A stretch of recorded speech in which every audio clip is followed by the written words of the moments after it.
بسا اوقات بہت سی محنتوں کا نتیجہ انسان دیکھتا ہے کہ ضائع چلا گیا. میں نے 10 سال محنت کی، حاصل کوئی نہیں نکلا. یہ ثمرات کیا ہیں؟ محنتوں کے ثمرات کا ضیاع. کوشش آپ نے کی، قسمت کی خوبی دیکھی ہے، ٹوٹی کہاں کمن، 2-4 ہاتھ جب کے لبے بام رہ گئے. Be prepared. ایک شاعر کے یہ اشعار ہیں، وہ کمیونسٹ تھا، میں نام بھی نہیں لیتا، لیکن یہ کہ یہ اسی انقلابی، چونکہ ان کا بھی ایک انقلابی نظریہ ہے، انقلابی عمل میں یہ سارے مراحل آتے ہیں. کوئی سیٹ بیک آیا، فرض کیجئے کوئی ناکامی ہو گئی، تو اپنے ساتھیوں کو دل بندھانے کے لیے یہ فصل امیدوں کی ہمدم اس بار بھی غارت جائے گی، سب محنت صبحوں شاموں کی اب کے بھی اکارت جائے گی. میرے نبی کے ثمرات کا جو لفظ یہاں آیا ہے، وَنَقْصٍ مِّنَ الْأَمْوَالِ وَالْأَنفُسِ وَالثَّمَرَاتِ، سب محنت صبحوں شاموں کی اب کے بھی اکارت جائے گی.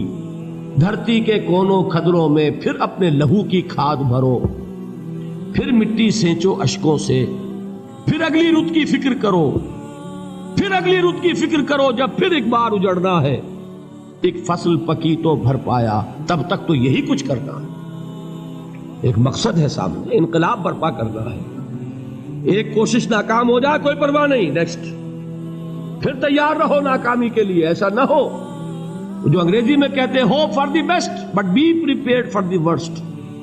ایسا نہ ہو کہ دوسری مرتبہ ناکام ہو کے بددل ہو جاؤ، تمہاری ہمتیں جواب دے جائیں. نہیں، پہلے سے تیار رہو کہ دوسری مرتبہ بھی ناکامی آئے تو آئے، لیکن جب تک کہ کامیابی حاصل نہیں ہوتی ہمیں یہ کام کیے چلے جائیں.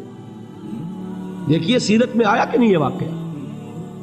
بدر میں مسلمانوں کو فتح ہوئی تو احد میں زک پہنچی کہ نہیں؟ 70 صحابہ شہید ہوئے کہ نہیں؟ اگر ان کی ہمتیں جواب دے جاتی تو گاڑی کیسے چلتی آگے؟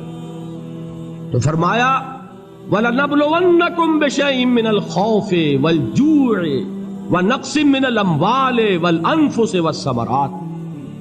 ہم تمہیں لازم آزمائیں گے، خوف کی کیفیت سے، فقر و فاقے کی کیفیت سے، بھوک سے، جان کے نقصان سے، مال کے نقصان سے، محنتوں کے حاصل کے ضائع ہو جانے سے. وَبَشِّرِ الصَّابِرِينَ، اور اے نبی بشارت دیجئے صبر کرنے والوں کو. الَّذِينَ إِذَا أَصَابَتْهُمْ مُصِيبَةٌ، وہ کہ جب ان پر کوئی تکلیف آئے، کوئی مصیبت آئے، کوئی آزمائش آئے، قَالُوا إِنَّا لِلَّهِ وَإِنَّا إِلَيْهِ رَاجِعُونَ، وہ یہ کہے کہ ہم اللہ ہی کے ہیں، اللہ ہی کی طرف لوٹ جانا ہے. یہ وہی انداز ہے جو میں نے فارسی کا شعر سنایا تھا آپ کو کہ سرے تسلیم خم ہے جو مزاج یار میں آئے. وہ ہمارا مولا ہے، ہمارا آقا ہے. اگر اسے یہی منظور ہے تو ہمیں بھی یہی منظور ہے. میں نے تسلیم و رضا کی بات کی تھی نا، آپ کو کچھ شعر سنائے تھے. ایک شعر اور سنیے، اور یہ کس کا ہے؟ محمد علی جوہر کا. ایک مرتبہ جیل گئے، ان کی ایک بیٹی جوان بیمار ہوئی، فوت ہو گئی. باہر چھوڑا انگریز نے، جاؤ بھائی دفن کر دو بیٹی کو. دوسری مرتبہ جیل گئے، دوسری جوان بیٹی اسی مرض میں مبتلا ہوئی. اب یہ جیل میں ہے، خبر پہنچی کہ دوسری بیٹی کے اوپر بھی اسی مرض کا حملہ ہوا ہے. ایک نظم لکھی ہے جس کا آخری شعر یہ ہے، تیری صحت ہمیں منظور ہے لیکن اس کو نہیں منظور تو پھر ہم کو بھی منظور نہیں. یہ ہے، جب تک یہ کیفیت نہ ہو اس میدان میں آدمی ثابت قدم نہیں رہ سکتا کہ میرے رب کو اگر یہ منظور ہے تو یہی مجھے منظور ہے، اور تیری صحت ہمیں چاہیے تو ضرور، لیکن ہمارے رب کو منظور نہیں تو ہمیں بھی منظور. راضی برضائے رب. وَبَشِّرِ الصَّابِرِينَ الَّذِينَ إِذَا أَصَابَتْهُمْ مُصِيبَةٌ قَالُوا إِنَّا لِلَّهِ وَإِنَّا إِلَيْهِ رَاجِعُونَ. نہ شود نصیب دشمن کے شود ہلاک تیغت، سر دوستہ سلامت کے تو خنجر آسمان. اولئک علیہم صلوات من ربہم ورحمہ، یہی ہیں وہ لوگ جن پر ان کے رب کی طرف سے عنایتیں ہیں اور رحمتیں ہیں. وَأُولَٰئِكَ هُمُ الْمُهْتَدُونَ، اور یہی ہے وہ لوگ جو کامیاب ہونے والے ہیں، ہدایت پانے والے، ہدایت یافتہ. اسی سورہ بقرہ میں ذرا آگے چل کر، یہ تو ہے 20واں رکوع، 19واں رکوع. 21ویں رکوع کی پہلی آیت ہے لیس البر ان تولوا وجوہکم قبل المشرق والمغرب ولكن البر من آمن بالله واليوم الآخر والملائكة والكتاب والنبيين وآتى المال على حبه ذوي القربى واليتامى والمساكين وابن السبيل والسائلين وفي الرقاب وأقام الصلاة وآتى الزكاة والموفون بعهدهم إذا عاهدوا والصابرين في البأساء والضراء وحين البأس.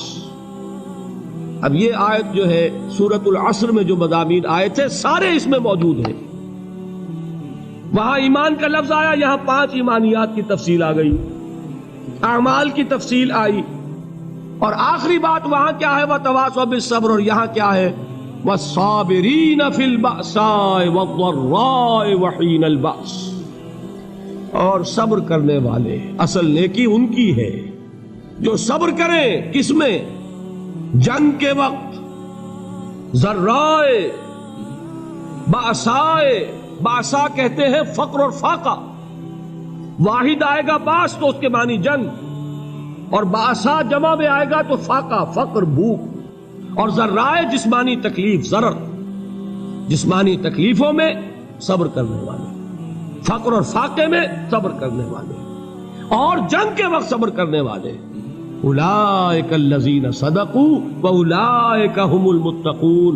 یہ ہیں وہ لوگ جو صبر کرنے والے ہیں، یہ ہیں جو سچے ہیں، جو اپنے دعوے میں نیکی کے اور ایمان کے صادق ہیں، اور یہی وہ لوگ ہیں جو متقی. اگلی سورت ہے سورہ آل عمران. اس میں 2 لفظ آئے ہیں آخری آیت، یا ایھا الذین آمنوا اصبروا وصابروا ورابطوا واتقوا اللہ لعلکم تفلحون. دیکھیے یہاں صبر اور صابر جو تعلق جہد اور جہاد کا ہے وہی ہے صبر اور مصابرت. صبر ایک طرفہ عمل ہے، آپ جھیل رہے ہیں، برداشت کر رہے ہیں. صبر علی المعصیہ، صبر علی الطاعہ، صبر علی الابتلاء، یہ سب کیا ہے؟ صبر. اور مصابرت کیا ہے؟ صبر کا صبر سے مقابلہ. یہ سورہ آل عمران اب وقت نہیں ہے، میں آپ کو سناتا اللہ تعالیٰ نے کیسے کیسے مسلمانوں سے کہا. مسلمانوں تمہیں زک پہنچی ہے تو انہیں بھی تو پہنچی تھی. ان کے 70 نہیں مارے گئے تھے بدر میں؟ ان کے حوصلے جو ہیں وہ تو پست نہیں ہوئے، وہ اگلے سال آ گئے تم پر چڑھائی کر کے. تم کیوں اتنا برا مان رہے ہو؟ تمہارے دل اتنے زخمی کیوں ہو گئے؟ تمہیں تکلیف پہنچتی ہے تو انہیں بھی پہنچتی ہے. اپنی غیرت جو ہے ہمیں ذرا اس کا جائزہ لینا چاہیے.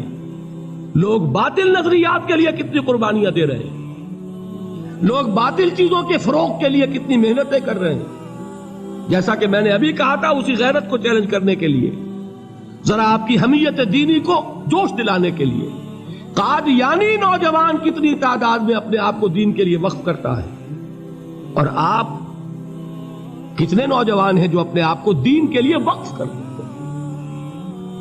اور ہوں وہ کھاتے پیتے گھرانوں کے لوگ.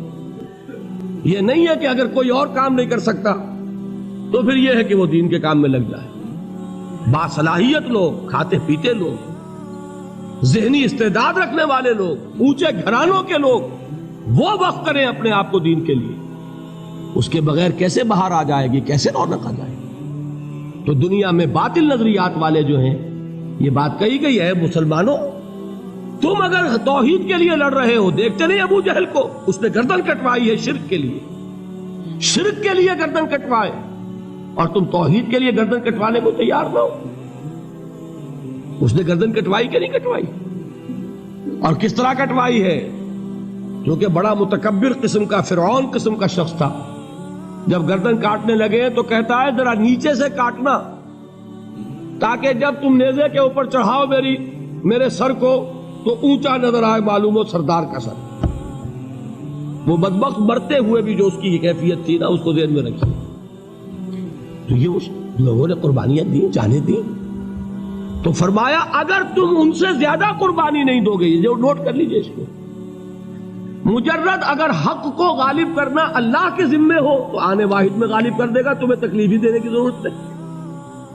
سمجھ رہے؟ کیا اللہ کے مقابلے میں کوئی باطل کی طاقت ٹھہر سکتی ہے؟ یہ تمہارے ایمان کا امتحان ہے، یہ تمہارے خلوص کی آزمائش ہے، یہ تمہارے امتحان کا ثبوت درکار ہے کہ اللہ تعالیٰ دیکھنا چاہتا ہے تم اس کے لیے اپنی جانیں قربان کرنے کو تیار ہو کہ نہیں، تم اس کے لیے تن من دھن لگانے کو تیار ہو کہ نہیں۔ اور یہ جان لو کہ اگر کفار اور مشرکین اور ملحدین اور باطل نظریات والے وہ جو کچھ قربانیاں اپنے باطل نظریات کے لیے دے رہے ہیں ان سے زیادہ اگر تم نہیں دو گے تو حق غالب نہیں ہوگا۔ انہوں نے جو صبر کیا ہے اپنے باطل نظریات پر، اگر تم اس سے زیادہ صبر کا ثبوت نہیں دو گے اپنے اس حق پر تو حق غالب نہیں ہوگا۔ اس لیے فرمایا یا ایھا الذین آمنوا اصبروا وصابروا، نہ صرف یہ کہ صبر کرو بلکہ صبر میں اپنے دشمنوں سے آگے نکلو، ان کے صبر سے بڑھ کر صبر کرو۔